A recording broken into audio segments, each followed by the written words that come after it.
মৰমৰ বন্ধু বান্ধৱীসকল তোমালোক সকলোকে আমাৰ এই চেনেলটোলৈ পুনৰবাৰ স্বাগতম জনাইছোঁ। বহুতো বন্ধু বান্ধৱীয়ে ইংলিছৰ আনচাৰখিনি বিচাৰি আছিলে, গতিকে আনচাৰখিনি কৰি দিবলৈ চেষ্টা কৰিছোঁ। ভিডিঅ'টি শেষলৈকে চাই থাকা।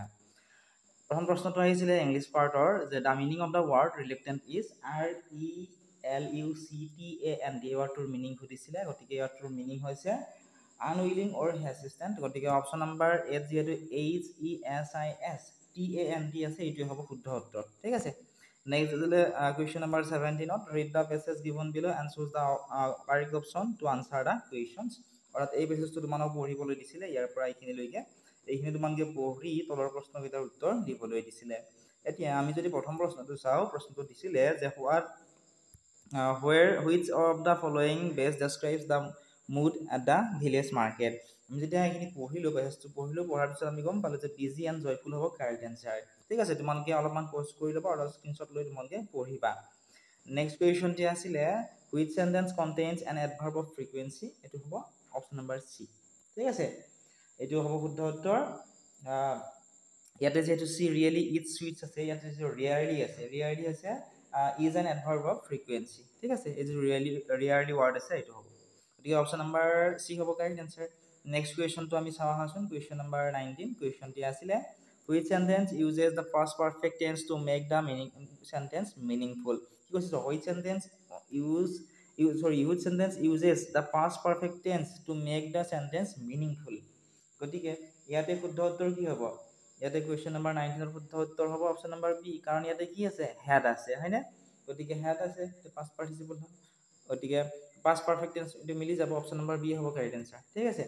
নেক্সট যদি আমি চাওঁ কুৱেশ্যন নম্বৰ 20, কুৱেশ্যনটি আছিলে এনে ধৰণৰ identify the correct verb to complete the sentence. Identify কৰিব দিছিলে কাৰেক্ট ভাৰ্বটো বাক্যটো সম্পূৰ্ণ কৰিবলৈ। ইয়াতে দিছিল the boy does his pen in the playground. ইয়াতে কি হ'ব? ইয়াতে হ'ব লষ্ট হ'ব। ঠিক আছে, চিম্পল পাষ্ট টেন্সত দ্য একচন ইজ, গতিকে লষ্টে হ'ব correct answer, option number B.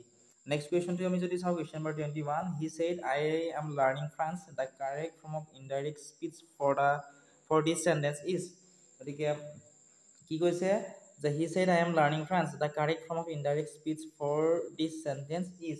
গতিকে কুৱেশ্যন নম্বৰ 21ৰ কাৰেক্ট এনসাৰ অপশ্যন এইটোৱে হ'ব, he said that he was learning France. ঠিক আছে। নেক্সট কুৱেশ্যনটো আমি যদি চাওঁ, কুৱেশ্যন নম্বৰ 22, কুৱেশ্যনটি আছিল the correct passive voice form of the sentence they are ৱাচিং এ মুভি ইজ। গতিকে ইয়াৰে কাৰেক্ট পেছিভ ভইচ ফৰ্মটো সুধিছে, গতিকে ইয়াতে অপশ্যন নম্বৰ ডি হ'ব শুদ্ধ উত্তৰ মোৰ বোধেৰে, a movie is being watched by them. তোমালোকে এই কুৱেশ্যন পেপাৰখনৰ লগতে আনচাৰখিনি আমাৰ এপত পোৱা, যিসকল বন্ধু বান্ধৱী এপটো ডাউনলোড কৰা নাই, এতিয়া ডিছক্ৰিপশ্যনত দিয়া লিংকত ক্লিক কৰি এপটো ডাউনলোড কৰি লোৱা, তাত তোমালোকে কুৱেশ্যন পেপাৰ, কুৱেশ্যন আনচাৰ সকলোবোৰ তাত তোমালোকে পাই যাবা। কুৱেশ্যন নম্বৰ 23 আছিল the word brave can be use to mean. Brave ৱৰ্ডটো কেনেকুৱা হিচাপত ব্যৱহাৰ কৰা হৈছে, ইউজ টু মিন, এইটো হ'ব ফিয়াৰলেছ। ঠিক আছে, ফিয়াৰলেছ হ'ব correct answer, option number C.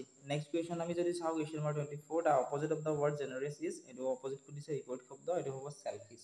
ঠিক আছে, গতিকে শুদ্ধ উত্তৰ হ'ব অপশ্যন নম্বৰ ডি। নেক্সট যদি আমি শেষৰ প্ৰশ্নটো চাওঁ, ইংলিছ পাৰ্টৰ 25 নম্বৰ প্ৰশ্নটো, প্ৰশ্নটি আছিল when the teacher said Riya had hit the nail on the head she meant। ইয়াৰে আমাক কি সুধিছিলে, ইয়াতে সুধিছিলে যে when the teacher said Riya had hit the nail on the head she meant, এইটো কি হ'ব, she meant। ইয়াতে অপশ্যন নম্বৰ বি হ'ব লাগে correct answer, Riya had said exactly the right thing। Option B হ'ব কাৰেক্ট এনসাৰ। আশা কৰিছোঁ তোমালোকে এই ভিডিঅ'টোৰ পৰা অলপমান হ'লেও উপকৃত হ'লা। কুৱেশ্যন পেপাৰখন যদি লাগে এপটো ডাউনলোড কৰি ল'বা, অথবা আন কোনটো টপিকৰ ওপৰত ভিডিঅ' লাগে, কাট অফৰ ৰিলেটেড হওক বা কিমান ইনটেক কেপাচিটি আছে, কিমান নম্বৰ পালে তোমালোকে চিট পাবা, গভৰ্ণমেণ্টত পাবলৈ কাৰণে কিমান চিট লাগিব, ইয়াৰ ওপৰত যদি ভিডিঅ' লাগে কমেণ্ট ছেকশ্যনত জনাবলৈ নাপাহৰিবা। চেনেলটো যদি ছাবস্ক্ৰাইব কৰা নাই, ছাবস্ক্ৰাইব কৰি দিবা।